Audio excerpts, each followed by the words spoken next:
শুভেন্দু অধিকারীকে হত্যার ছক ছিল জেইশ জঙ্গির। মুখ্যমন্ত্রীর সফরের সমস্ত তথ্য জোগাড় করেছিল, 9 জুলাইয়ের পর থেকে সফরের তথ্য জোগাড় করেছিল এবং পুলিশের নজর এড়াতে বর্ধমানের আবাসন, যে আবাসনের ছবি আমরা আপনাদের সামনে তুলে ধরলাম, আমাদের প্রতিনিধি একদম আবাসনের সামনে থেকে ছবি তুলে ধরেছেন এবং আরো দেখালাম যে দালাল বাড়ি ভাড়া দিয়েছিল সেই দালাল কি বলেছেন সেটাও শোনালাম। এই মুহূর্তে আমার সঙ্গে সৈকত রয়েছে। সৈকত, 9 জুলাইয়ের পর থেকে সমস্ত তথ্য জোগাড় করা হয়ে গিয়েছিল যে মুখ্যমন্ত্রী কোথায় যাবেন, কি করবেন। আমরা জানি যে মুখ্যমন্ত্রী শুভেন্দু অধিকারী এই মুহূর্তে জনপ্রিয় মুখ্যমন্ত্রী, যাকে দেখার জন্য দর্শকরা ভিড় করেন এবং তিনিও মানুষের কাছে পৌঁছে যান। সেখানে এই ঘটনা অত্যন্ত আশঙ্কার।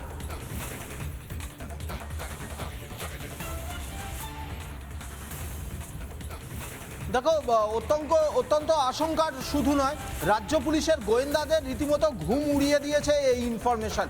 প্রথমে এই যে হামিদ মণ্ডল, সেই হামিদ মণ্ডলের সম্বন্ধে ইনপুট এসেছিল যে পাকিস্তান বেসড টেরর গ্রুপের একজন লিঙ্কম্যান এখানে লুকিয়ে আছে, কিন্তু গতকাল রাতে তাকে অ্যারেস্ট করার পর তার মোবাইল থেকে যে ইনফরমেশনগুলো, যে ইনফোগুলো গোয়েন্দারা পেয়েছেন, রীতিমতো তারা বিস্মিত, তাদের চোখ কপালে উঠে গেছে। তার কারণ শুভেন্দু অধিকারী রাজ্যের মুখ্যমন্ত্রী, তিনি মুখ্যমন্ত্রী হওয়ার পর থেকে একাধিক যে সরকারি প্রোগ্রাম বিভিন্ন জায়গায় তিনি গেছেন, সেই জায়গায় কোন জায়গায় তিনি গেছেন, কোন সময় তিনি গেছেন, কতক্ষণ সেখানে ছিলেন, শুধু তাই নয় সেখানকার কি ধরনের সিকিউরিটি থাকে সেই একটা ডিটেল একটা নোট কিন্তু তার মোবাইলে পাওয়া গেছে। শুধু তাই নয়, এই রাজ্যের বিভিন্ন যে দর্শনীয় স্থান, শহর কলকাতার যে পর্যটন স্থান, সেই পর্যটন স্থানগুলোর নাম, লোকেশন এবং সেই পর্যটন স্থানগুলোর মধ্যে কয়েকটি জায়গায় সে নিজেও রেকি করেছিল, অর্থাৎ তার সিকিউরিটি অ্যারেঞ্জমেন্ট কেমন থাকে এই বিষয়গুলো জানার চেষ্টা করেছিল। একেবারে ডিটেল ইনফরমেশন, সিকিউরিটি কেমন থাকে, কেন্দ্রীয় বাহিনীর নিরাপত্তা থাকে না স্টেট পুলিশের নিরাপত্তা থাকে, কেন্দ্রীয় বাহিনীর নিরাপত্তা থাকলে কতজন কেন্দ্রীয় বাহিনীর জওয়ান সেখানে নিরাপত্তার জন্য থাকেন, সমস্ত ইনফরমেশন কিন্তু তার মোবাইলে নোট করা রয়েছে।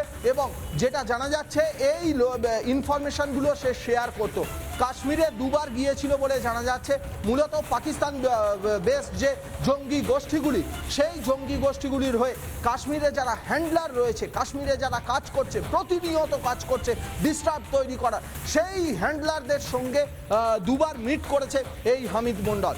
বর্ধমান মন্তেশ্বরের খুব লক্ষণীয়ভাবে বর্ধমান মন্তেশ্বরের বাসিন্দা, মূল বাসিন্দা বর্ধমান মন্তেশ্বর, হাওড়া এলাকায়, হাওড়ার পিলখানা এলাকায় সে ভাড়া বাড়িতে সে থাকছিল এবং তারপরে রাজ্যে ফলাফল বেরোনো, বিধানসভা ভোটের ফলাফল বেরোনোর পর যখন দেখলো রাজ্যে পরিবর্তন এসেছে, তখন সে কিন্তু নিজের এলাকার দিকে গা ঢাকা দেওয়ার চেষ্টা করেছিল।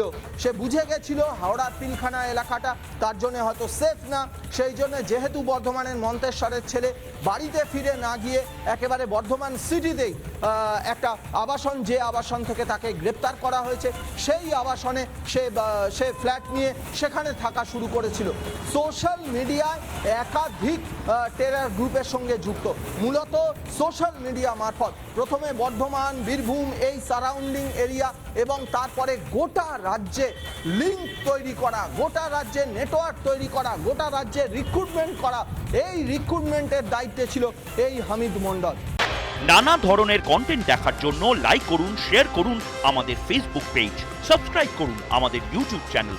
পাশাপাশি অন্যান্য ব্রেকিং নিউজের জন্য অবশ্যই চোখ রাখুন রিপাবলিক বাংলায়।